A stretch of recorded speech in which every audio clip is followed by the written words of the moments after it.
आज हम तीसरे सत्र में प्रवेश कर रहे हैं। तो कल का जो हमने सुना थोड़ी सी पुनरावृत्ति उसकी करेंगे। तो सर्वप्रथम हमने देखा कि अगर आध्यात्मिक मार्ग आपको चुनना है तो उसके लिए 3 स्टेप्स कौन कौन से। सबसे पहला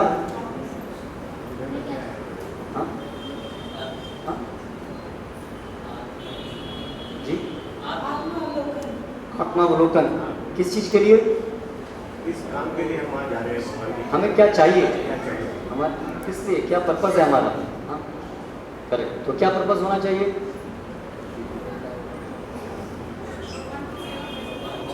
परम सत्य की खोज, उनकी शरणागति देने के लिए, उनको शरणागत होने के लिए। Very good. फिर दूसरा स्टेप शास्त्रों का अध्ययन। शास्त्रों का अध्ययन इंडिपेंडेंटली या उसका कोई तरीका है? तो जो प्रमाणित गुरु शिष्य परंपरा में आने वाले गुरु हैं। और दूसरा लक्ष्य उनका क्या होना चाहिए? जिनका जीवन पूरी तरह से भगवान की सेवा में समर्पित होना चाहिए। ऐसे भक्तों के माध्यम से हमें शास्त्रों का अध्ययन करना। और शास्त्रों का अध्ययन, तो शास्त्र तो बहुत सारे हैं। तो आप कहाँ से शुरू करेंगे? ऋग्वेद से शुरू करेंगे कि अथर्ववेद से शुरू करेंगे?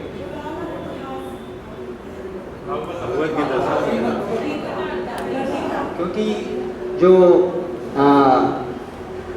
वर्तमान समय के अंदर शास्त्रों में जो वैदिक भाग है, ऋग्वेद, यजुर्वेद इत्यादि, तो केवल 6% ही उपलब्ध है।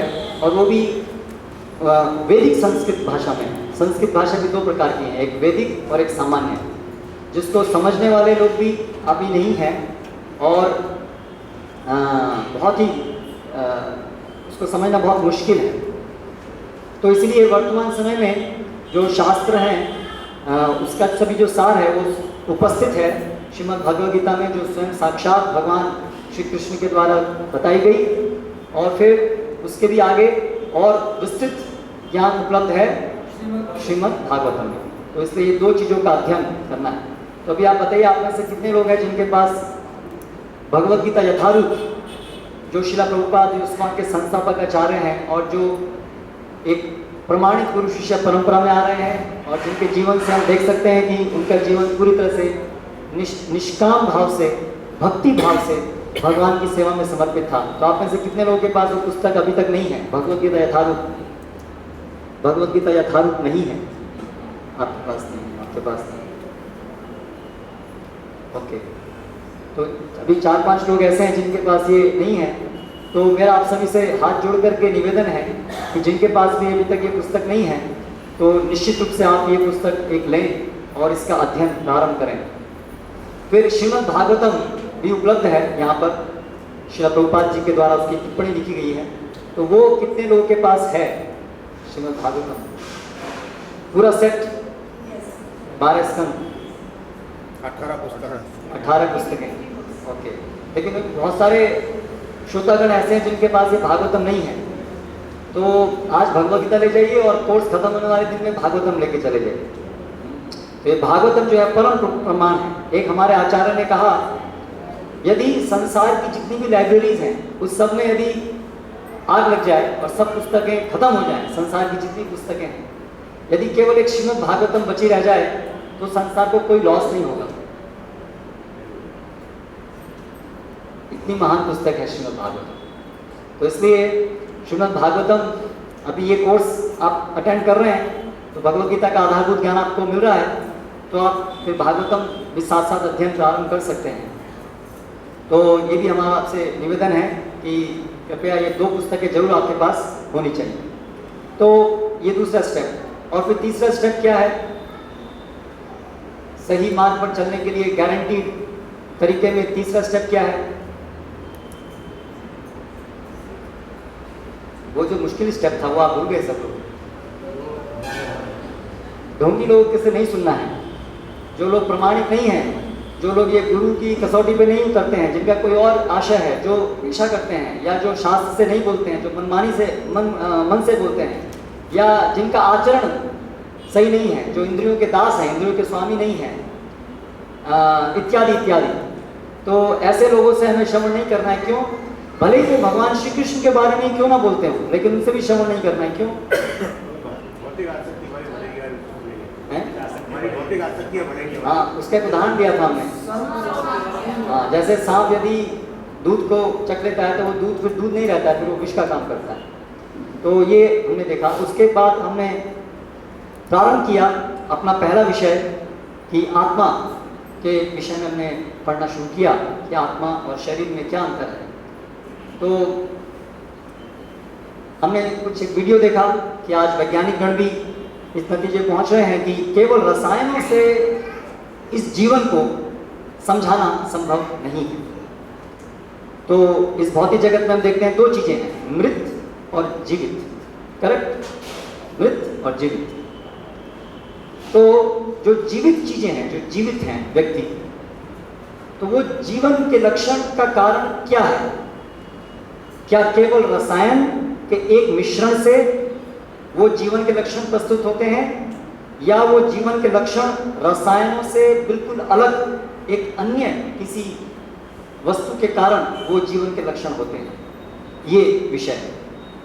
तो बहुत समय से वैज्ञानिकगण ऐसा बताते आए हैं कि अंततः ये सभी जो एक जीवित जीवन के सभी लक्षण हैं वो मात्र केवल रसायनों से ही, एक बहुत कॉम्प्लिकेटेड तरीके से जब वो रसायन आपस में मिलते हैं तो उनके मिश्रण से जीवन के लक्षण प्रस्तुत होते हैं। हाँ? तो इसका मतलब आप और हम सब क्या है? केवल एक रसायनों के बैग हैं, दैट्स ऑल। तो फिर हम ऐसा सोच सकते हैं, ऐसा प्रश्न कर सकते हैं कि मान लीजिए यदि कोई व्यक्ति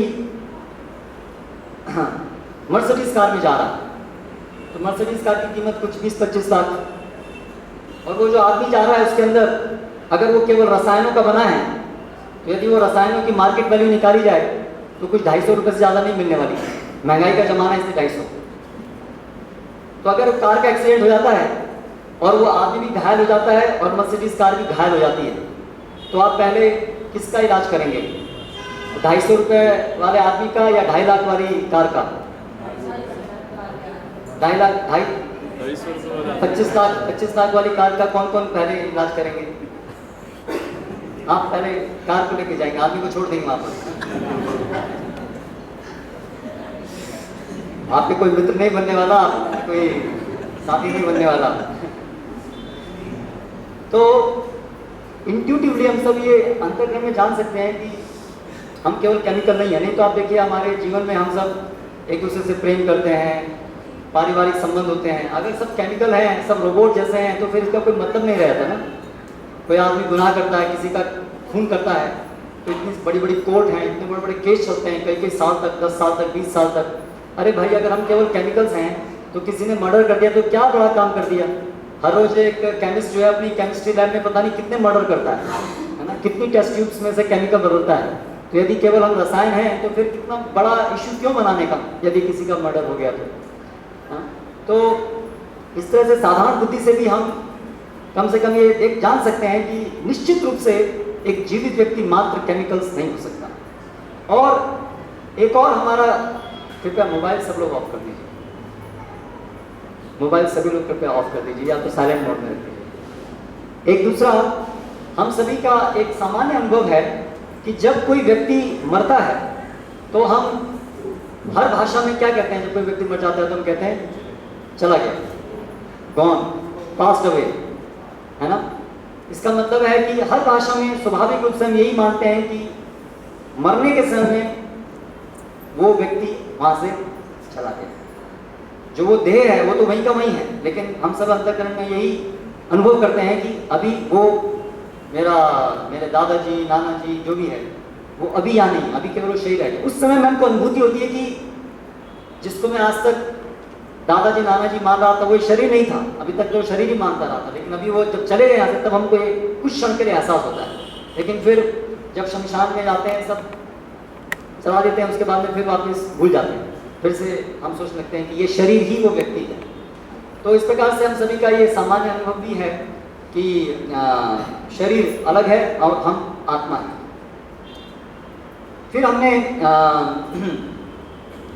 अभी भगवत, तो इससे एक और महत्वपूर्ण बात ये निकलती है यहाँ पर तो कितना महत्वपूर्ण है हमारे लिए कि हम अगर ये तथ्य को सिंसियरली गंभीरता से स्वीकार कर रहे हैं कि हम शरीर नहीं है और हम आत्मा हैं, तो हमें कितना अधिक ध्यान देना चाहिए आत्मा की आवश्यकताओं के ऊपर और कितना ध्यान देना चाहिए शरीर की आवश्यकताओं के ऊपर। सामान्यतः हम सभी लोग हर दिन 24 घंटे में से कितना टाइम निकालते हैं आत्मा की आवश्यकताओं को पूरा करने के लिए और कितना समय निकालते हैं शरीर की आवश्यकताओं को पूरा करने के लिए? आप मुझे बताएंगे 24 घंटे में से 1 घंटा आत्मा के लिए, बाकी तो शरीर के लिए। 1 घंटा निकालते हैं? कितने लोग 1 घंटा निकालते हैं? वही बड़ा मुश्किल बात होगी। 1 घंटा आजकल तो धूप बत्ती 2 मिनट 5 मिनट जल्दी में, हाँ, और वो भी धूप बत्ती दिखा रहे हैं तो उसमें भी पता नहीं वो वास्तव में आध्यात्मिकता है या उसमें भी भगवान मुझको ये भौतिक शरीर के लिए दे दे, ये दे दे, वो दे दे। तो वो भी शरीर के लिए ही करते हैं, जो भी थोड़ी बहुत भक्ति भी करते हैं या पूजा करते हैं वो भी अंत में शरीर के लिए करते हैं। तो प्रैक्टिकली हम लोग देखें संसार में ये बहुत ही चिंता का विषय और बहुत गंभीर विषय है कि हम सभी लोग अपने लिए कुछ नहीं करते हैं, अपने लिए कुछ नहीं करते हैं। जो हम सेल्फ आत्मा है हम अपने लिए कुछ नहीं करते हैं, हम केवल इस शारीरिक ढांचे के लिए करते हैं। जैसे एक कपड़ा है तो कोई व्यक्ति सारा दिन पूरा जीवन बस कपड़े सिलाने में और कपड़े पे इस्त्री करने में निकाल दे और खाना पीना भूल जाए तो क्या स्थिति होगी? तो उसी प्रकार से हम पूरा जीवन ये जो शरीर जो केवल कपड़े की तरह से है, पोशाक की तरह से, एक आवरण की तरह से है, पूरा जीवन हम उसी की देखभाल में लगे और जो हम वास्तव में उसकी आवश्यकताएं क्या है वो भी हमको नहीं पता। उसको पूरा करने की तो बात ही दूर है, उसकी आवश्यकताएं क्या है ये भी हमको नहीं पता। हम तो सोच रहे हैं जो शरीर की आवश्यकताएं हैं उससे हम सुखी हो जाएंगे, लेकिन शरीर जड़ है, आत्मा चेतन है, इससे दोनों की आवश्यकताएं अलग अलग हैं। तो कैसे जड़ शरीर की आवश्यकताओं को पूरा करके खाना पीना सोना मकान बनाना सोसाइटी में पोजीशन इत्यादि ये सब शारीरिक स्तर पर है, तो इनको पूरा करने से कैसे आत्मा की संतुष्टि हो सकती है? इसलिए कितना भी हम धन दौलत प्राप्त कर लेते हैं, कुछ भी समाज के अंदर हमारा स्टेटस हो, लेकिन अंतःकरण में पाते हैं अंततः अंदर से हम खालीपन महसूस करते हैं, क्योंकि हमने आत्मा के लिए तो कुछ किया ही नहीं, हम केवल शरीर के लिए कर रहे हैं। इसलिए अभी ये समझ लेने के बाद हमें अपने प्रति बहुत गंभीर होना चाहिए। अभी हमें जीवन को गंभीरता से लेना चाहिए, अभी जीवन के प्रति हमारा दृष्टिकोण बदलना चाहिए। आज तक हम केवल शरीर को ही ध्यान देते आए थे, तो शरीर का को ध्यान देना भी आवश्यक है, क्योंकि शरीर एक व्हीकल है इस आत्मा की वापस भगवत धाम जाने की यात्रा के लिए। लेकिन ऐसा नहीं कि हम व्हीकल एक कार खरीद लिए और पूरा जीवन बस कार का पॉलिशिंग करने और पेट्रोल डालने और हवा भराने में ही रह गए, और जो उसका कार का पर्पस था एक स्थान से दूसरे स्थान जाना वो गए नहीं कभी, तो फिर बेकार हो गया आपका कार लेना।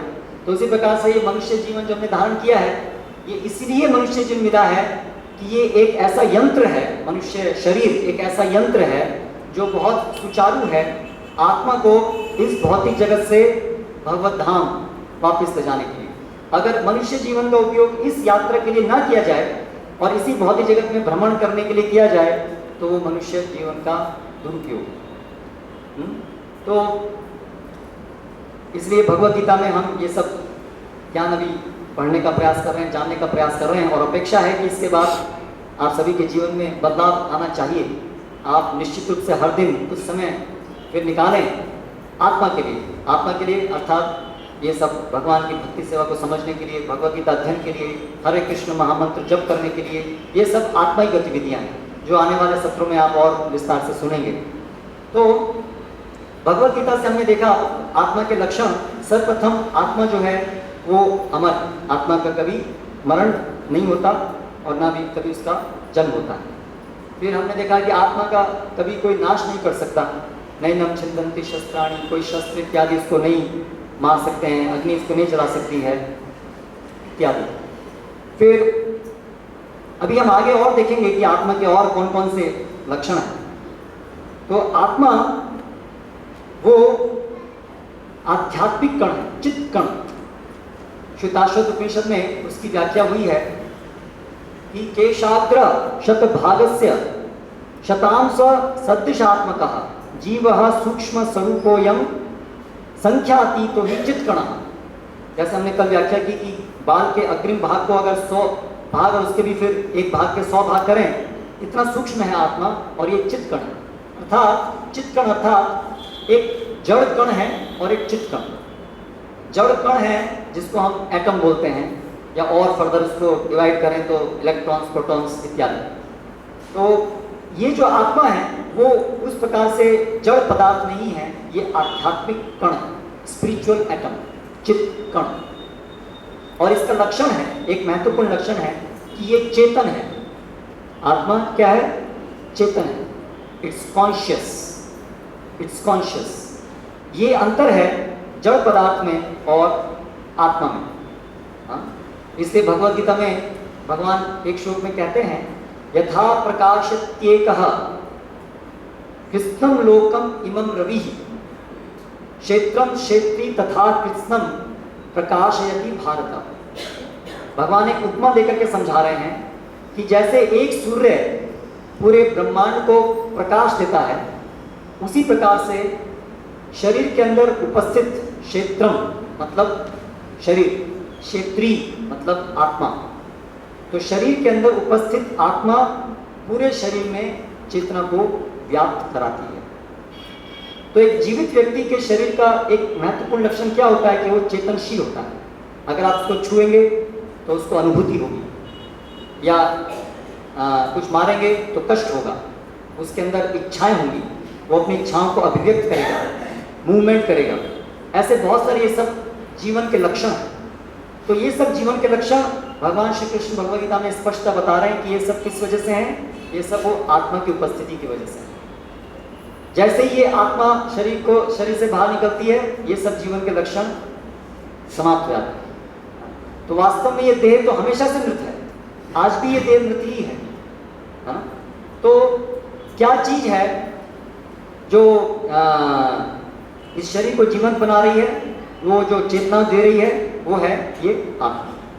फिर आत्मा का एक और महत्वपूर्ण लक्षण है कि आत्मा का एक आध्यात्मिक स्वरूप है। आत्मा का एक आध्यात्मिक स्वरूप है, वर्तमान समय में भी है और इस शरीर बंधन से निकलने के बाद भी रहेगा। एक बहुत बड़ी भ्रांत धारणा है कि आत्मा केवल एक निर्विशेष निराकार एक लाइट है। एक्चुअली डिटेल में जाएं तो लाइट के अंदर भी फॉर्म होती है, लाइट के पार्टिकल्स होते हैं, फोटॉन्स, उनका भी आकार होता है। तो लेकिन एनीवे वो लोग ऐसा मानते हैं कि आत्मा का कोई आकार नहीं है, और जब मुक्ति होती है तो आत्मा जो है वो विलीन हो जाती है ब्रह्म में, उसका कोई फिर अस्तित्व नहीं रहता, सेपरेट अस्तित्व नहीं रहता। लेकिन हम शास्त्रों में अगर देखें तो बृहद आरण्यक उपनिषद में बताया गया है कि ब्रह्मनिष्ठा इदम शरीरम मृत्यम अतिसृज्य। जब आत्मा ब्रह्मनिष्ठा की स्थिति में पहुंचती है, आध्यात्मिक परिपक्वता की स्थिति में पहुंचती है, उस समय इदम शरीरम मृत्यम उत्सृज्य, उस समय ये शरीर को त्यागती है और ब्रह्म संपद्य, उस समय ब्रह्म की स्थिति में उपस्थित होकर के ब्रह्मणा पश्यति, ब्रह्मणा शृणोति, फिर उस समय ये भगवान का दर्शन करती है, भगवान को सुनती है, भगवान का अनुभव करती है। ये बृहद आरण्यक उपनिषद में बताया गया है। तो स्पष्ट है कि मुक्त अवस्था में आत्मा भगवान का दर्शन करती है, मतलब इसकी आंखें, शृणोति मतलब कान है, अनुभव करती है मतलब सभी इंद्रियां हैं। तो आत्मा जब मुक्त अवस्था में होती है तब भी उसका स्वरूप होता है, लेकिन वो स्वरूप आध्यात्मिक है। अभी हमारा जो ये शरीर हम देख रहे हैं ये आध्यात्मिक नहीं है, जड़ है। वर्तमान समय में भी जो आत्मा है उसका भी स्वरूप है, लेकिन वो ढका हुआ है इस जड़ शरीर से। जैसे ये शर्ट है, कुर्ता है, तो ये कुर्ते के अंदर ये बाहु है, क्यों है? क्योंकि मेरे शरीर में ये बाहु है, हाथ है, और ये इसको कवर किए हुए, इसलिए इसके अंदर ये रूप है। उसी प्रकार से जब आत्मा स्त्री के गर्भ में प्रवेश करती है, वहां से उसका शरीर बनना शुरू होता है और वहां से वो धीरे रूप लेना शुरू करता है। अगर आप एम्ब्रियोलॉजी में स्टडी करेंगे तो वहाँ पर विवरण आएगा कि पहले दिन 4 दिन के बाद एक पी मटर के दाने के समान शरीर होता है, उसका कोई निश्चित, उसका एक गोल आकार है, लेकिन हाथ पैर इत्यादि वो सब डिटेल्स नहीं बनी है, धीरे धीरे सब विकसित होती है। और फिर हम गर्भ से बाहर आते हैं पूरे डेवलप्ड बॉडी में, और उसके बाद फिर जब तक आत्मा रहती है तब तक ये शरीर बना रहता है। और जब ये शरीर में से आत्मा निकल जाती है तो फिर क्या होता है शरीर का? धीरे धीरे अगर उसको ऐसे ही वो पड़ा रहे तो धीरे धीरे आप देखेंगे वापस उसके ये सब आकार जो है धीरे धीरे धूमिल हो जाएगा और वापस ये सब पूरा मिट्टी में मिल जाएगा। करेक्ट। तो ये आत्मा की उपस्थिति की वजह से ही ये जड़ शरीर को रूप मिलता है और आत्मा का अपना स्वरूप है, आध्यात्मिक स्वरूप है, जिसके द्वारा हम मुक्ति के उपरांत भगवान की जिनका स्वरूप है दिव्य स्वरूप, हम अपने आध्यात्मिक स्वरूप से भगवान की सेवा करते हैं। एक स्मृति में बताया गया है कि आत्मा का स्वरूप है वैकुंठ मूर्तयः, जैसे भगवान का स्वरूप है उसी आकार में हमारा स्वरूप बनाया गया है। क्रिश्चियंस भी बोलते हैं God made man in his image, भगवान ने हमें अपनी आकृति के ऊपर बनाया है। तो जो मनुष्य का जो ऐसा जो रूप है ये भगवान का स्वरूप है, उसके आधार पर उसकी आकृति के ऊपर हमको बनाया गया है। तो ये आत्मा का एक और गुण है। फिर एक और अन्य महत्वपूर्ण गुण हमने कल देखा कि आत्मा जो है वो इंडिविजुअल्स हैं, सब अलग अलग हम आत्मा है, ऐसा नहीं कि होमोजीनियस है, होमोजीनियस सब मिला जुला एक है, ऐसा नहीं है। हम सभी अलग अलग आत्मा हैं, हम सब एक एक व्यक्ति हैं, हम सब एक एक व्यक्ति हैं।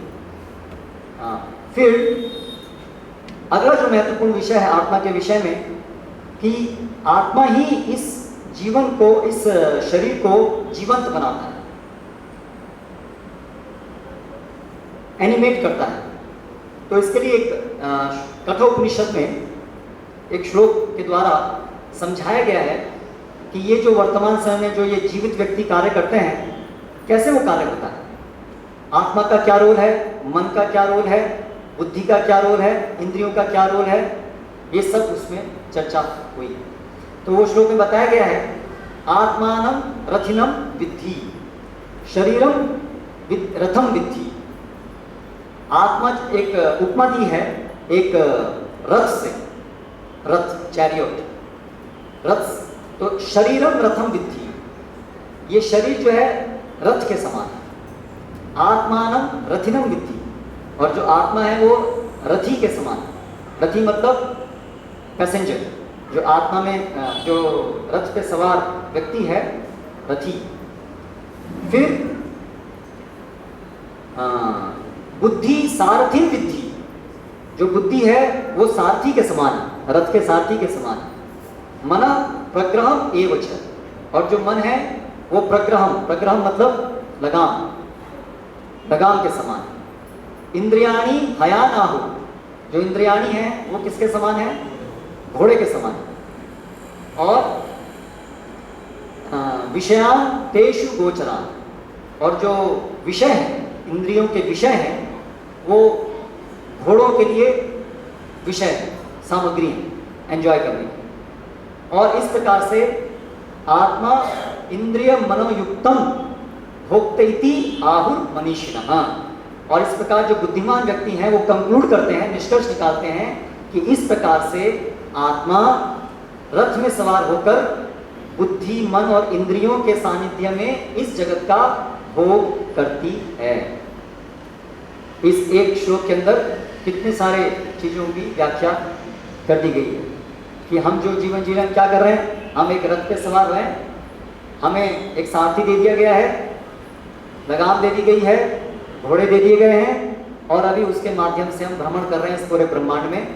अलग अलग प्रकार के रथ मिलते रहते हैं, एक एक योनि एक एक प्रकार का रथ, मनुष्य योनि एक प्रकार का रथ, जानवर की योनि एक प्रकार का रथ, ऐसे अलग अलग 84 लाख प्रकार के रथ माया के द्वारा सज्जित होते हैं। और उन रथों में हम सवार होकर के भ्रमण कर रहे हैं अपनी इच्छाओं के अनुसार और अपने योग्यता के अनुसार। हमें एक प्रकार का रथ दिया जाता है और उस रथ में फिर हम भ्रमण कर रहे हैं।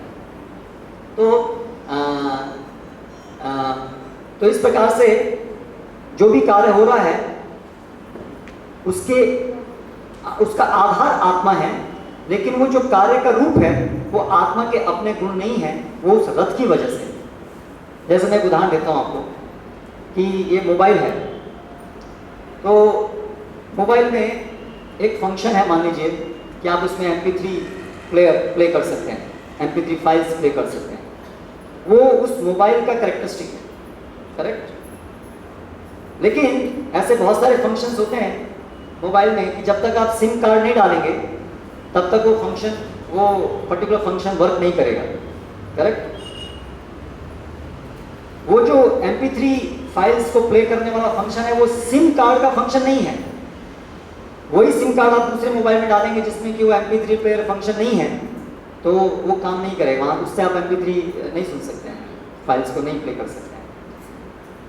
लेकिन फिर भी जरूरी है वो सिम का होना, सिम के होने से ही वो फंक्शन एक्टिवेट होगा, नहीं तो नहीं होगा। तो उसी प्रकार से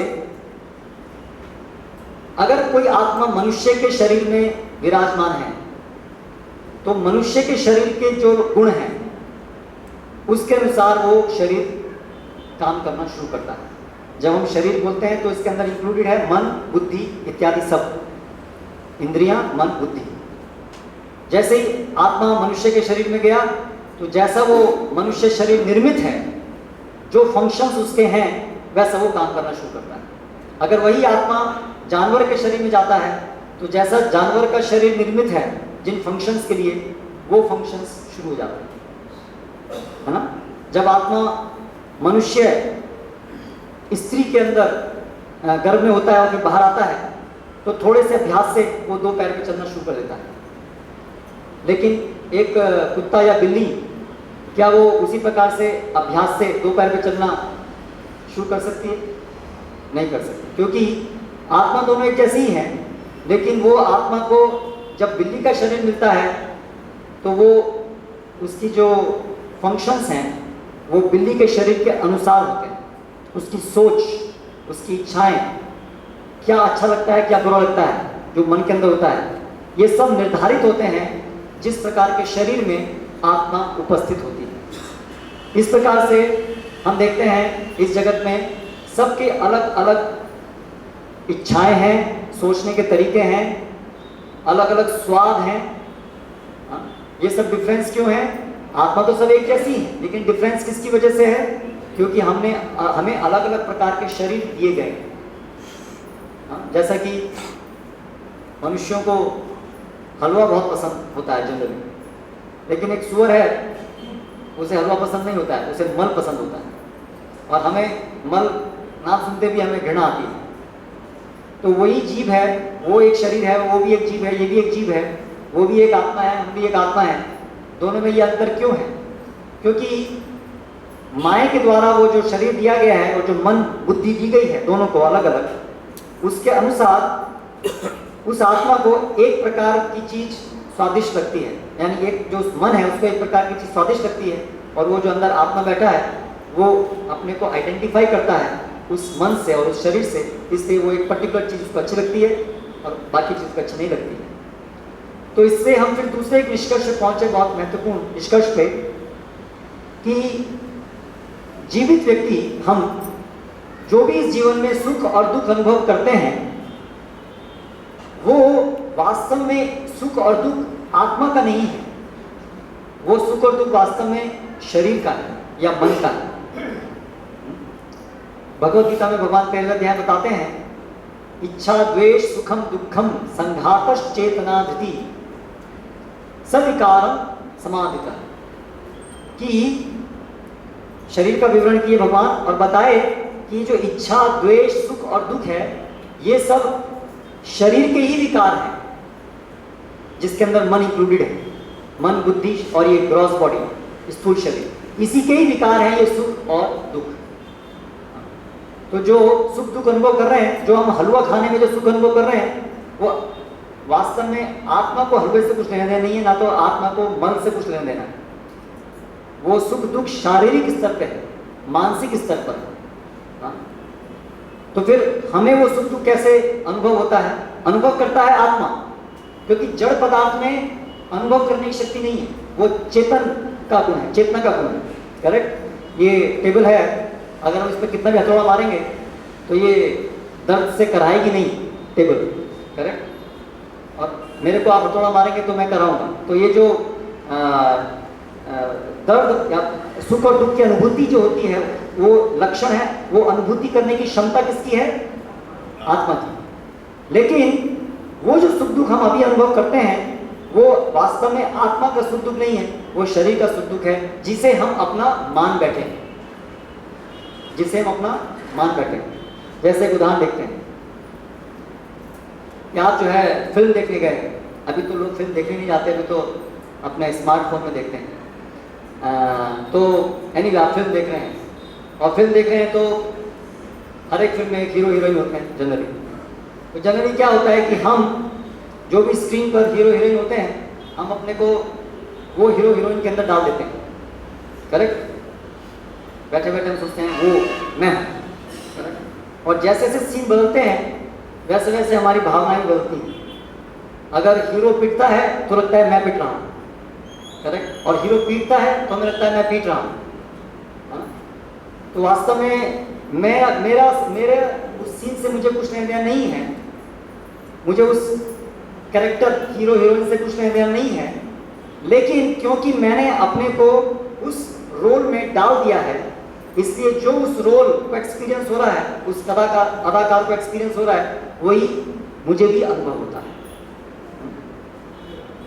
तो उसी प्रकार से इस बद्ध अवस्था में हम जिस शरीर में होते हैं, उस शरीर को, उस मन को, और जो भी मन से संबंधित, शरीर से संबंधित चीजें हैं, घर, पत्नी, बच्चे, पति, वो सबको हम अपना मानते हैं, अपने को रिलेट करते हैं, ये मेरा और ये पराया। वास्तव में कोई रियल कनेक्शन नहीं है।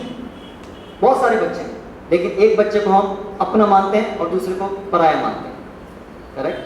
बहुत सारी कारें हैं, लेकिन एक कार को अपना मानते हैं, दूसरे को पराया मानते हैं। अपनी कार को कुछ हो जाता है तो हमें दुख होता है, पराई कार को कुछ हो जाता है हमें कोई दुख नहीं होता है। तो वास्तव में कार वही है, एक ही बॉडी है, एक ही मॉडल भी हो सकता है, एक ही कंपनी है, लेकिन क्यों ये अंतर होता है?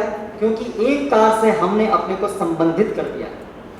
तो ये जो संबंधित करना है अपने को एक दूसरी चीज से, उसे कहते हैं मिथ्या अहंकार। मिथ्या अहंकार, फॉल्स आइडेंटिटी। फॉल्स आइडेंटिटी, हमने को अपने को आइडेंटिफाई कर लिया है, अपनी पहचान को गलती से एक दूसरी वस्तु में अपनी पहचान को डाल दिया है। हम अपनी पहचान एक दूसरी वस्तु से कर रहे हैं जो हम नहीं हैं। भागवतम में एक श्लोक में बताया है, भयम द्वितीयाभिनिवेशितः स्यात्, कि आत्मा के लिए, हम जो आत्मा हैं उनको शरीर, इस संसार में जो भी भय, जो दुख होते हैं, वो इसलिए होते हैं क्योंकि हमने अपने को एक दूसरी वास्तविकता में ढाल दिया है। मिथ्या अहंकार, इसीलिए भय होता है। नहीं तो आत्मा के लिए भय की क्या स्थिति?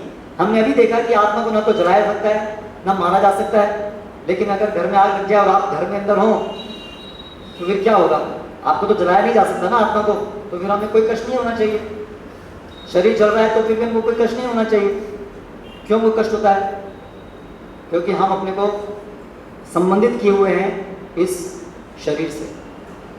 और ऐसे अनेक उदाहरण हैं, इवन आध्यात्मवादियों को छोड़ करके भौतिक स्तर पे भी, कि जो लोग किसी एक चीज में बहुत एब्जॉर्ब हो जाते हैं, शरीर को कष्ट होने पर भी उनको कष्ट अनुभव नहीं होता है। ऐसे अनेक उदाहरण हैं। ऑपरेशन होता है, वो कहते हैं एनेस्थीसिया के बिना ऑपरेशन कीजिए, ऐसे अनेक उदाहरण हैं। और आध्यात्मिक क्षेत्र में ऐसे बहुत अनेक उदाहरण हैं कि जहाँ पर शरीर जब छूटता है तो उनको कोई दर्द नहीं होता, क्योंकि वो अपने को डिसोसिएट कर लिया है शरीर से। वो ये जो फॉल्स ईगो है अभी वो खत्म हो गई है, उनकी वास्तविक ईगो, वास्तविक आइडेंटिटी में वो स्थापित है कि वो कृष्ण दास है, वो आत्मा है, वो शरीर नहीं है, इस जगत से उनका कुछ लेना देना नहीं है, और वो भगवान के दास है। जब हम इस चेतना में उपस्थित होते हैं, निष्ठ होते हैं, तब फिर शरीर के सुख दुख हमें सुख दुख नहीं लगते। तो इस भौतिक जगत के सुख दुख से निकलने की ये कुंजी है। पूरा जगत इस जगत में सुख के लिए प्रयास कर रहा है और दुखों से बचने का प्रयास कर रहा है, लेकिन ज्यादातर किसी को भी ये फॉर्मूला नहीं पता है, रूट कॉज नहीं पता है, मूल कारण नहीं पता है सुख दुख का, कि हमारा वास्तव में जो सुख दुख है वो आत्मा का है ही नहीं।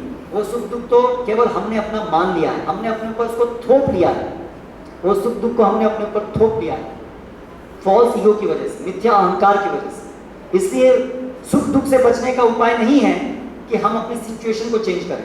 वो मैं बहुत गरीब हूँ, शायद अगर मेरे पास पैसा आ जाए तो मैं अमीर बन जाऊँगा, फिर जब अमीर बनते हैं तब पता लगता है कुछ और दुख आते हैं, या जो पैसे मिलने पर भी जो सुख की अपेक्षा थी वो सुख तो मिलता नहीं है। ये सब हम अनुभव करते हैं। क्यों?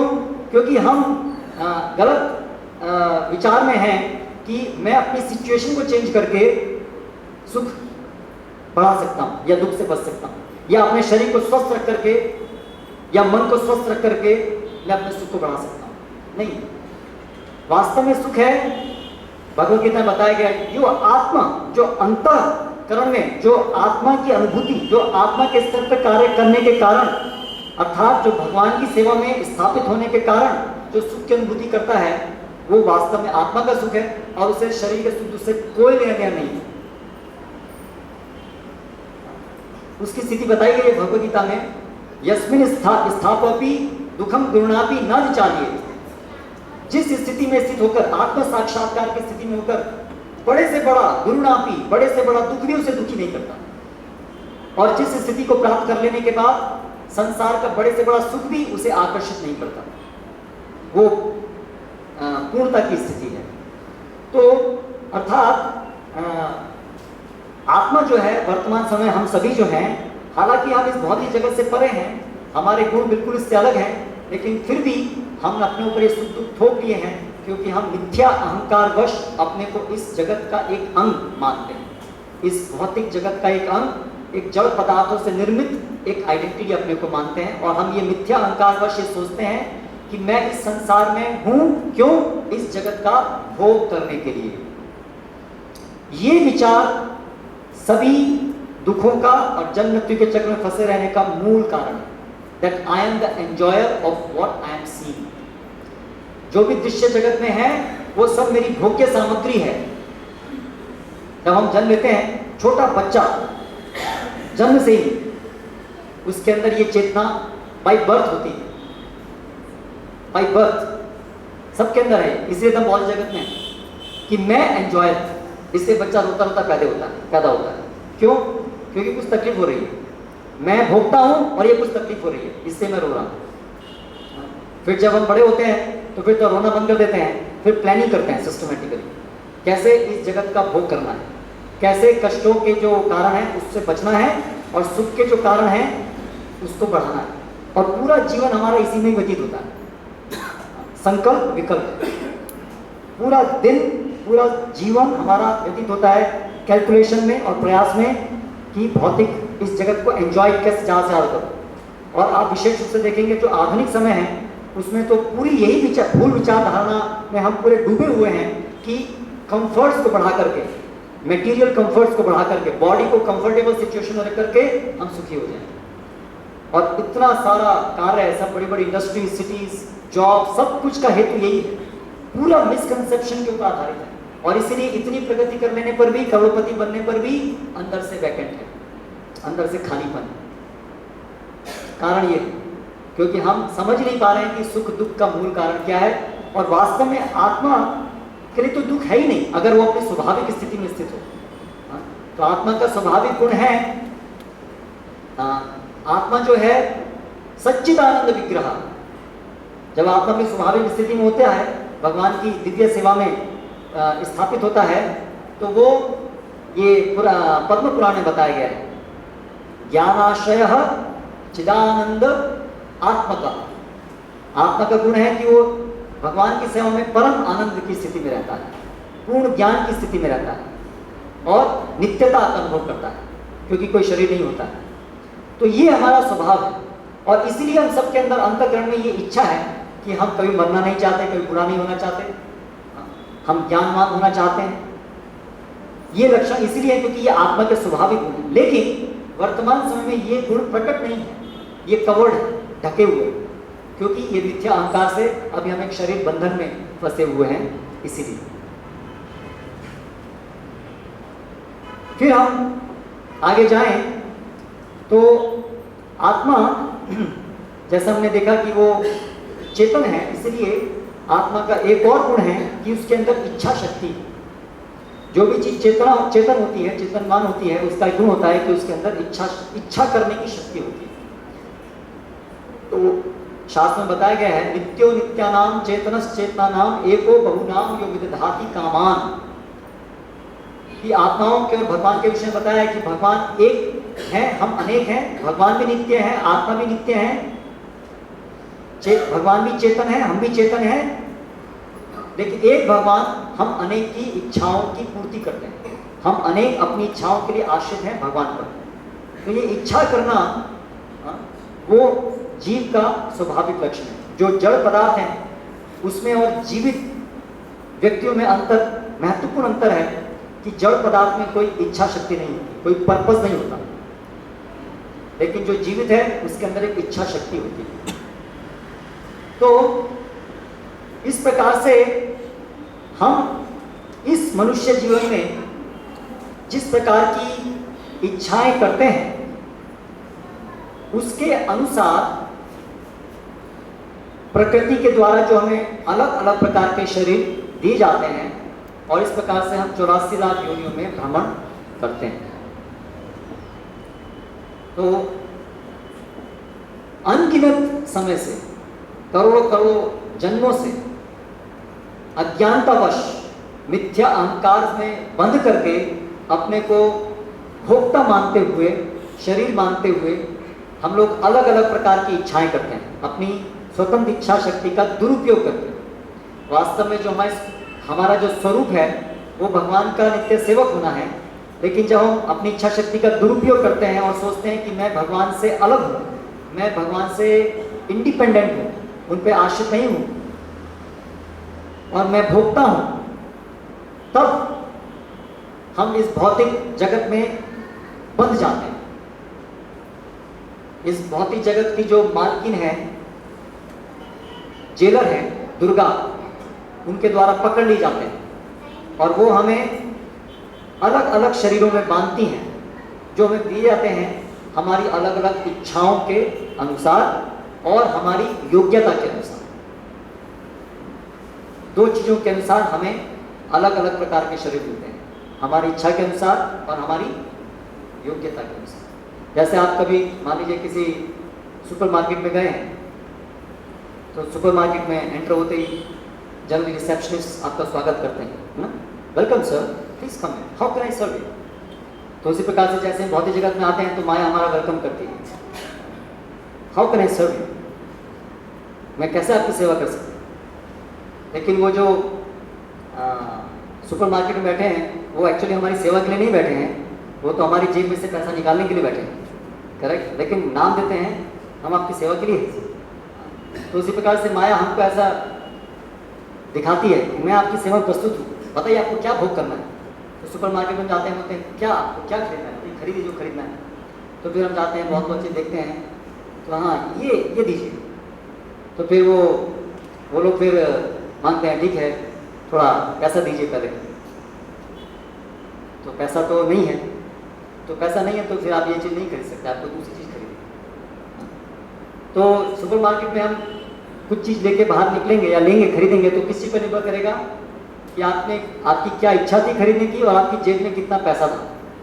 केवल इच्छा करने से आपको चीज़ नहीं मिलेगी, करेक्ट। तो उसी प्रकार से इस भौतिक जगत में जो हमें अलग अलग सिचुएशंस, अलग अलग शरीर, अलग अलग परिस्थितियाँ, कोई गरीब, कोई अमीर, कोई स्त्री, कोई पुरुष, कोई बुद्धिमान, कोई मूर्ख, ये सब जो होता है वो ये दो चीज़ों के आधार पर हमको मिलता है।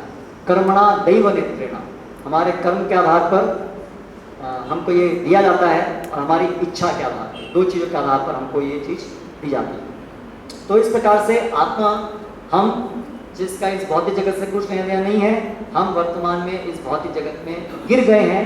इसीलिए ये भौतिक जगत हमारे लिए जेल है, जिसे हम अपना हैप्पी होम समझ रहे हैं, जिसको हम अपना बहुत सुंदर एक घर बनाना चाहते हैं, इस जगत को सुंदर बनाना चाहते हैं। सब लोग प्रयास कर रहे हैं इस जगत को कैसे बढ़िया से बढ़िया बनाया जाए। तो जेल को बढ़िया बनाने से क्या फ़ायदा है, जेल से बाहर निकलने का प्रयास कीजिए। तो जेल में सी क्लास जेल भी है, बी क्लास जेल भी है, ए क्लास जेल भी है। हाँ, जो बड़े बड़े पॉलिटिशियंस हैं जब वो जेल में आते हैं तो उनको ए क्लास जेल में रखा है। तो इसी प्रकार से हम लोग इस भौतिक जगत में जो प्रगति कर रहे हैं वो क्या है, सी क्लास जेल से ए क्लास जेल में जाने का प्रयास कर रहे हैं। मेरे पास कार, गाड़ी, बंगला हो गया, वो क्या हो गया, आपको ए क्लास जेल मिल गई, दैट्स ऑल। फिर भी वो शरीर बंधन है, जन्म, मृत्यु, बुढ़ापा, बीमारी, फिर भी वही क्या वही, तो वो भी जेल है। तो लोहे की जंजीरें हैं, नहीं मुझे सोने की जंजीर से बांधना। तो जंजीर तो जंजीर है, चाहे वो सोने की है चाहे वो लोहे की है ना। तो आपके पास चाहे सोना है, बंगला है, मकान है या नहीं है, लेकिन आपका भी मरण होगा, हाँ, और जो अमीर है उसका भी मरण होगा। मरने के बाद दोनों वही उसी 6 फुट की ज़मीन में दफना दिए जाएंगे, काम खत्म, कोई फर्क नहीं पड़ने वाला। हाँ। तो इस प्रकार से ये सब मिथ्या अहंकार से हम ये सब भ्रम में हैं, और इस मिथ्या भ्रम से हमको निकलना है कि हमें ये एक क्लास जेल में नहीं, बल्कि इस जेल से, इस दुर्ग से बाहर निकलने का प्रयास करना। तो अभी हमारा अगला विषय है ये दुर्ग, ये जेल को समझना। तो ये बहुत, जेल मतलब भौतिक संसार है, प्रकृति। तो ये प्रकृति के गुण क्या है, ये क्या है प्रकृति, तो इसको हम लोग समझने का प्रयास करेंगे।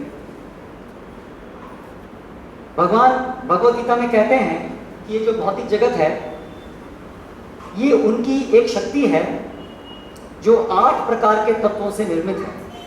भूमि रप अनल वायु खम मनो बुद्धि रेवचा अहंकार इत्यम में भिन्ना प्रकृति अष्टधा। भगवान कहते हैं भूमि, आप, अनल, वायु, यानी कि भूमि, जल, वायु, आकाश, अग्नि, वायु, अग्नि और आकाश, ये सबसे मिला करके, और 3 सूक्ष्म तत्व मन, बुद्धि और मिथ्या अहंकार, ये 8 तत्वों से निर्मित है ये सारा जड़ संसार। ये शरीर, ये करताल, दरी, जो भी कुछ इस जगत में है वो दोनों चीज़ों का मिश्रण है, एक आत्मा और एक जड़ पदार्थ, मिश्रण। भगवान अगले श्लोक में कहते हैं अपरयमितस्त्वन्यम विद्धि प्रकृति में पराम जीव भूता महाबाहो ययदम धार्यते जगत।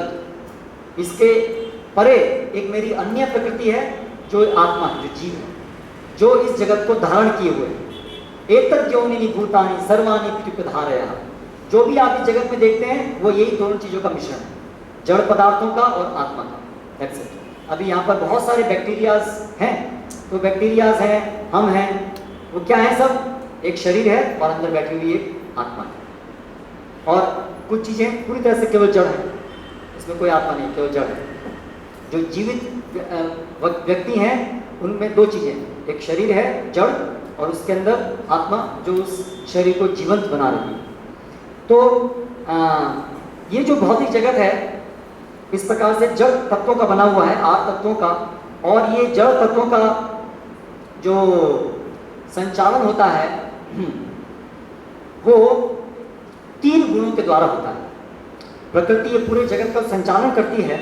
आत्मा को जो अलग अलग देहांतरण कराना है, ये वो जो मैकेनिज्म है ये ऑपरेट होता है प्रकृति के 3 गुणों के द्वारा, सत्वगुण, रजोगुण और तमोगुण।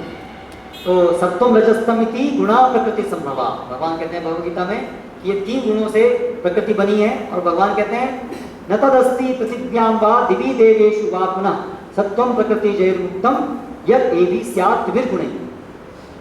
स्वर्गलोक, नरकलोक, पूरे जगत में कहीं भी ऐसी कोई चीज नहीं है जो इन 3 गुणों से परे हो। भौतिक जड़ चीज, हर जड़ चीज इन्हीं 3 चीजों से निर्मित है। इसके बारे में हम और विस्तार से कल या परसों की कक्षा में पढ़ेंगे। तो ये भौतिक जगत का जड़ प्रकृति है, और ये भगवान की एक बहिरंगा शक्ति है। आत्मा भी भगवान की एक शक्ति है, और ये भौतिक जगत के जड़ पदार्थ हैं, ये भी भगवान की एक शक्ति है। फिर अगला विषय हमने देखा ना, भगवद गीता के 5 विषय हैं। कौन कौन से 5 विषय हैं? पहला जीवात्मा, दूसरा ईश्वर, तीसरा भौतिक प्रकृति, और फिर चौथा काल, और फिर कर्म। तो हमने कुछ हद तक अभी तक क्या क्या देखा है? आत्मा को देखा है। फिर दूसरा क्या देखा है अभी? हाँ, भौतिक प्रकृति को देखा। अभी तीसरी चीज को हम लोग देखेंगे, ईश्वर। हाँ, ईश्वर कंट्रोलर। तो इस भौतिक जगत में जो ईश्वर है उनको परम आत्मा भगवान कहते हैं। भगवद गीता के परम आत्मा भगवान कहते हैं भगवद गीता में, उपदृष्टां मंता च भर्ता भोक्ता महेश्वरः परमात्मेति चाप्युक्तो देयस्मिन् पुरुषः परः। भगवान पहले वर्णन करते हैं इस श्लोक से कुछ पहले आत्मा का, आत्मा कैसे शरीर में स्थित होता है, प्रकृति में स्थित होता है। फिर भगवान इस श्लोक में कह रहे हैं कि इस आत्मा के परे एक और आत्मा है, परमात्मा, परम आत्मा। अभी तक हमने देखा आत्मा या जीवात्मा, अभी यहां भगवान डिस्क्राइब कर रहे हैं किसको? परम आत्मा, सुप्रीम सोल, सोल और सुप्रीम सोल। परमात्मा इति युक्तः, उसको परमात्मा कहा गया है। किसको? जो कि उपदृष्टा अनुमंता च भर्ता भोक्ता महेश्वरा, ये उसके गुण बताए गए हैं परमात्मा। पहला गुण है उपदृष्टा, यानी कि ओवरसीयर, ओवरसीयर, उपदृष्टा, जो हर चीज का को देख रहा है, उपदृष्टा, ओवरसीयर। तो इस शरीर में आत्मा है और आत्मा के साथ साथ उपस्थित है परमात्मा। जो परमात्मा, आत्मा जो भी कार्य कर रही है, जो भी इच्छाएं कर रही है, वो सबको देख रहा है परमात्मा, उपदृष्टा। और दूसरा फिर क्या गुण बताया गया है? अनुमंता। अनुमंता अर्थात अनुमति देने वाला, अनुमति देने वाला, परमिटर, सैंक्शन गिवर, सैंक्शन देने वाला। तो जीव जो इस शरीर में बैठा है एक प्रकार की इच्छा करता है, परमात्मा जो उसके पास में है वो उस इच्छाओं को ऑब्जर्व करते हैं और साथ साथ वो जानते हैं कि उसके पूर्व कर्म के अनुसार योग्यता उसकी क्या है, और उसके अनुसार वो उसको परमिशन देते हैं उसकी इच्छाओं की पूर्ति की, या परमिशन नहीं देते। इस प्रकार से एक जज की तरह से उपदृष्टा अनुमंता, एक जज की तरह से परमात्मा हर जीवित व्यक्ति के अंदर विराजमान है। जैसे जज होता है तो कोई भी व्यक्ति को कोर्ट में लाया जाता है तो वो सुनता है कि इसने क्या किया है, इसकी क्या योग्यता है, और उसके अनुसार वो उसको दंड देता है या तो उसको रिवार्ड देता है। तो उसी प्रकार से इस शरीर में, हर शरीर में दो आत्मा है, एक परमात्मा आत्मा, आत्मा वो कर्म करने में लगी है, इच्छाएं करने में लगी है, और उसको देखने वाले हैं परमात्मा। और जो कर्म के जो सिद्धांत जो उन्होंने बनाए हैं उसके अनुसार उसको परिणाम देते हैं, सैंक्शन करते हैं, उसकी इच्छाओं को पूर्ण करते हैं और साथ साथ फल देते हैं, उसके कर्मों का फल उसको देते हैं। तो इस प्रकार से ये कार्य हैं परमात्मा के, उपदृष्टा अनुमंता। भर्ता, भर्ता मतलब मेंटेनर, इस पूरे जगत को, हर चीज को मेंटेन करने वाले हैं ये परमात्मा। परमात्मा के बिना ये शरीर भी नहीं टिकेगा और ये जगत नहीं टिकेगा। जैसे ये रूम है तो ये रूम टिका हुआ है, ये सीलिंग टिकी हुई है क्योंकि ये बीम्स लगे हुए हैं। अगर ये बीम नहीं होता तो ये सीलिंग नहीं टिकती। तो उसी प्रकार से हर चीज टिकी है क्योंकि परमात्मा हर अणु के अंदर, हर परमाणु के अंदर, अंडांतरस्थम परमाणु चयांतरस्थम, शास्त्र में बताया गया कैसे परमात्मा एक एक परमाणु के अंदर विराजमान है और उन्हीं के द्वारा ये पूरा जगत जो है वो धारण किया था, मेंटेन किया था। ये हम सभी जो ग्रेविटेशनल फोर्स, इलेक्ट्रोमैग्नेटिक फोर्स, ये जो भी जब पढ़ते हैं वो केवल एक वाया मीडियम है, लेकिन उसका आधार है परमात्मा, एक जीवित व्यक्ति। मॉडर्न साइंस की तरह से शास्त्र की समझ अलग है, शास्त्र का कथन अलग है। मॉडर्न साइंस कहती है ये सब केवल ब्लाइंड केमिकल या फिजिकल लॉज से सब कुछ धारण होता है, स्थापित है, लेकिन वो लॉज किस लिए बनाए गए हैं, किसने बनाए हैं, क्यों वही लॉज बनाए गए, क्यों वो ग्रेविटेशनल कांस्टेंट वही है, क्यों अलग नहीं है। तो ये सब इसलिए हम शास्त्र समझ सकते हैं क्योंकि इसके पीछे एक व्यक्ति है जो धारण करने वाला है, और धारण करने के लिए अलग अलग हरे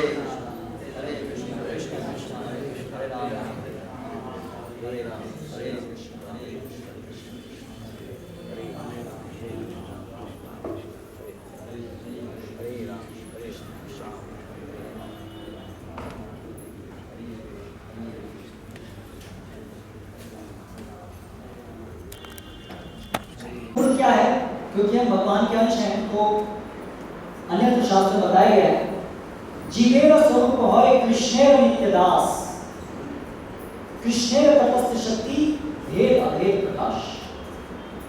जीव का जो संबंध है श्री कृष्ण से वो क्या है, जीवेर स्वरूप, स्वरूप means original nature, constitutional nature, उसका धर्म। धर्म अर्थात किसी वस्तु के वो गुण जो कभी भी उस वस्तु से पृथक नहीं किए जा सकते, उसे उस वस्तु का धर्म कहा है। जैसे अग्नि का धर्म क्या है, प्रकाश और ऊष्मा। हम कभी ऐसा नहीं सोच सकते कि अग्नि है लेकिन ठंडी है, संभव नहीं। अग्नि है लेकिन डार्क है। तो अग्नि का धर्म है प्रकाश और ऊष्मा। तो धर्म, किसी वस्तु का धर्म उसके वो गुण है जिससे वो वस्तु पहचानी जाती है, जिसके बिना उस वस्तु का अस्तित्व नहीं, जो उस वस्तु से पृथक नहीं की जा सकती। तो जीव का वो धर्म है क्या, कृष्णेर नित्य दास। हम सभी कृष्ण के नित्य दास हैं, अभी भी कृष्ण के दास हैं। हालांकि हम भगवान को भूले हुए हैं, लेकिन अभी भी हम कृष्ण के दास हैं और मुक्त अवस्था में भी कृष्ण के दास रहेंगे। हाँ, तो अभी हम कृष्ण के दास हैं, परोक्ष रूप से हम कृष्ण की सेवा कर रहे हैं। अभी हम किसकी सेवा कर रहे हैं, डायरेक्टली किसकी सेवा कर रहे हैं, इंद्रियों की सेवा कर रहे हैं। इंद्रियां किसकी, किसके द्वारा निर्मित है, भगवान की माया शक्ति के द्वारा। तो अभी हम किसके दास हैं, माया के दास। और माया शक्ति किसकी दास है, भगवान की दास। इसलिए हम किसके दास, किसकी सेवा कर रहे हैं, अभी भगवान की सेवा।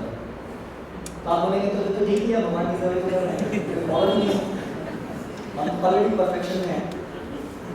तो जो सभी कैदी होते हैं वो सब जेल में हैं, तो वो सब जेल में जो कैदी हैं किसका हुक्म मान रहे हैं, सरकार का हुक्म मान। जेलर किसका हुक्म मानता है, सरकार। तो कैदी भी सरकार का हुक्म मानते हैं, और जो कैद के बाहर हैं हम लोग, हम भी सरकार का नियम मानते हैं। तो दोनों में अंतर भी है ना। कैदी जबरदस्ती सरकार का नियम मान रहा है, उसकी इच्छा नहीं है लेकिन मंगवाया जा रहा है।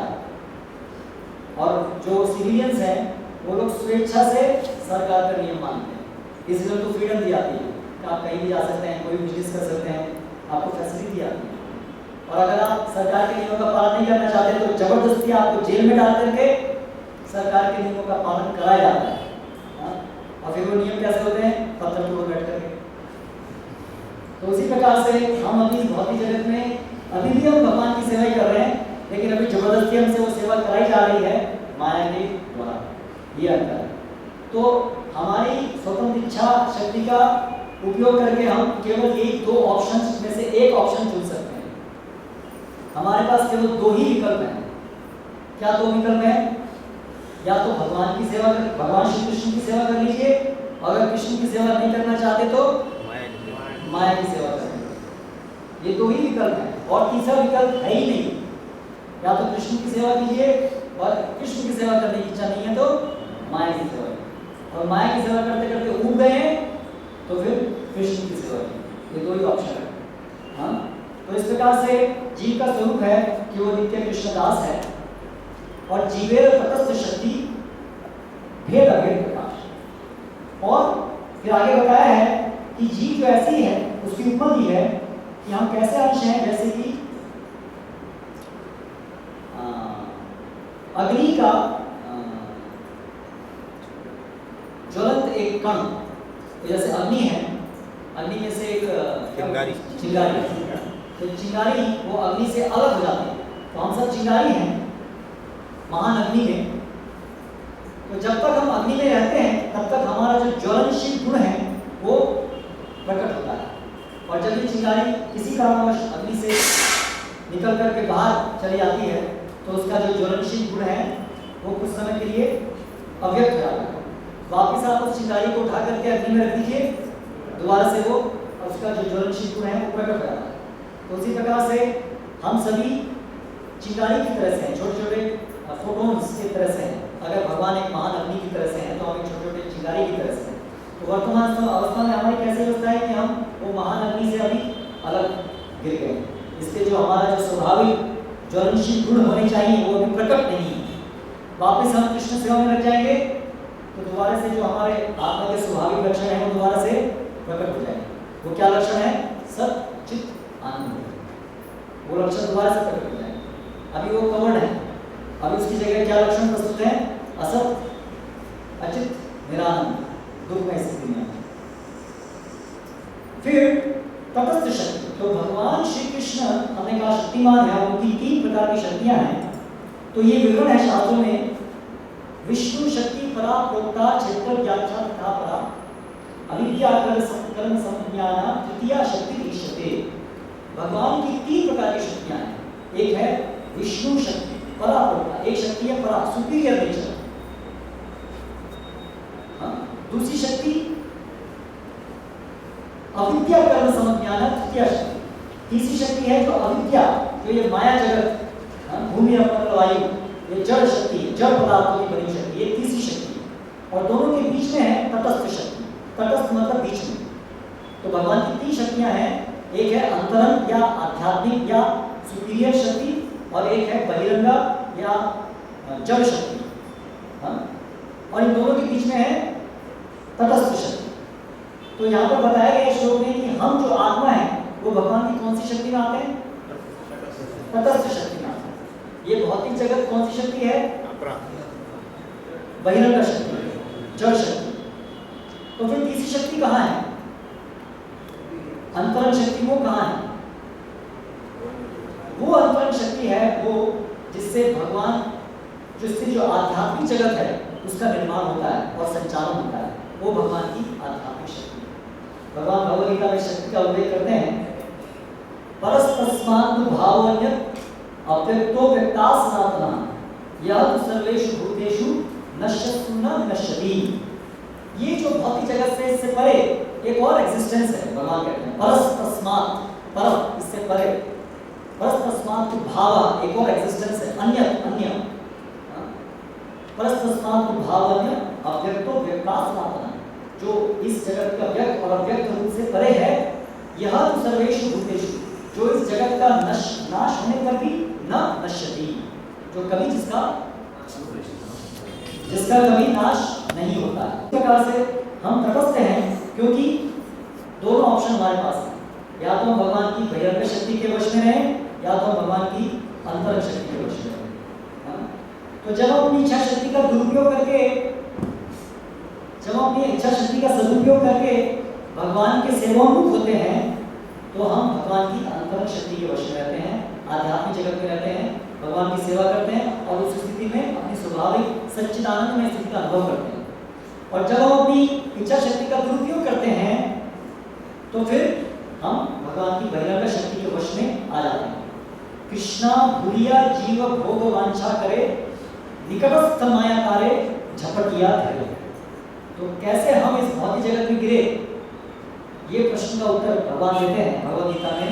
इच्छा द्वेष समुत्थेन द्वंद्व मोहेन भारत समोहम सर्वभूतानि सर्गे यान्ति परन्तपः। इस जगत को सर्ग कहा है। सर्ग मतलब क्रिएटिव, जिसका निर्माण होता है। तो इच्छा द्वेष, ये 2 अवगुणों की वजह से जीव का पतन होता है आध्यात्मिक जगत से इस भौतिक जगत। इच्छा और द्वेष। जब हम भगवान की सत्ता से ईर्ष्या और द्वेष करते हैं, अपनी स्वतंत्र इच्छा शक्ति का दुरुपयोग करें, भगवान हम आपकी सेवा क्यों करें? हम आपसे स्वतंत्र रहना चाहते हैं, हम आपकी सेवा नहीं करना चाहते। जब ऐसी गलत इच्छा हम करते हैं अपनी स्वतंत्र इच्छा शक्ति का दुरुपयोग करके, तब निकटस्थ माया, तुरंत हमको माया झपट देती है। माया जो है भगवान की पुलिस डिपार्टमेंट है। जैसे कोई व्यक्ति क्रिमिनल बनता है, तुरंत क्राइम ब्रांच के अंदर आता है।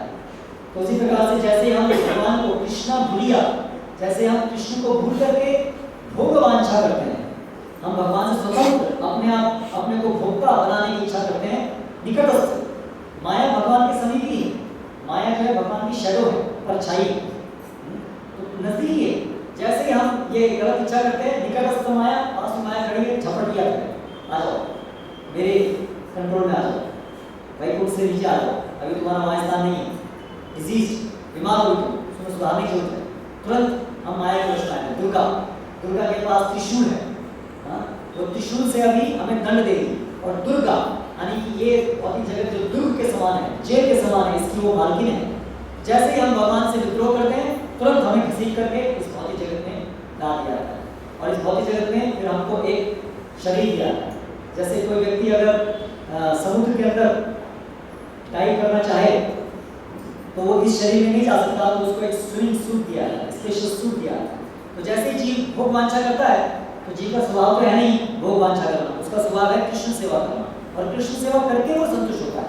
लेकिन वो गलत इच्छा कर रहा है कि मुझे इस भौतिक जगत का भोग करना है, तो इसलिए माया उसको एक एप्रोप्रिएट शरीर देती है, एक सूट देती है, बॉडी देती है कि अभी आप इसके माध्यम से अपनी इच्छाओं का भोग करने का प्रयास करके देख लो, सुखी तो होने वाले नहीं हो। लेकिन मायावश हमको ऐसा लगता है कि क्षण में ओह मैं सुखी हो गया, अगले क्षण त्रिशूल, ऐसे हम लोग ये भ्रमण कर रहे हैं। तो इस तरह से ये हमारा लेखा जोखा है इस भौतिक जगत में भ्रमण का। अभी हम कल की कक्षा में देखेंगे कि देहांतर जो अलग अलग शरीर होता है उसका सिद्धांत क्या है, क्या करने पर क्या शरीर प्राप्त होता है, और क्या कभी हम इससे बाहर निकल पाएंगे, क्या भाग्य है जो भी हमें मिलता है, क्या वो हमारे वर्तमान जो भी हम कर रहे हैं वो हमारे हाथ में है या वो भाग्य से मिलता है। कोई व्यक्ति अमीर परिवार में जन्म लेता है, कोई गरीबी क्यों जन्म लेता है, कोई अनाथ घर में जन्म लेता है, कोई टाटा पीड़ा घर में जन्म लेता है, ये सब बाई चांस होता है या ये सब भाग्य के अनुसार होता है। ये सब विषयों का विश्लेषण हम कल की कक्षा में करेंगे। हरे कृष्ण। अभी किसी का कोई प्रश्न है, एक आध प्रश्न अभी ले सकते हैं। धीरे आपके कई प्रश्नों के उत्तर आपको मिल रहे होंगे, ऐसी अपेक्षा है, और फिर अंत में हम अधिक प्रश्नों को ले पाएंगे। कोई प्रश्न है? आप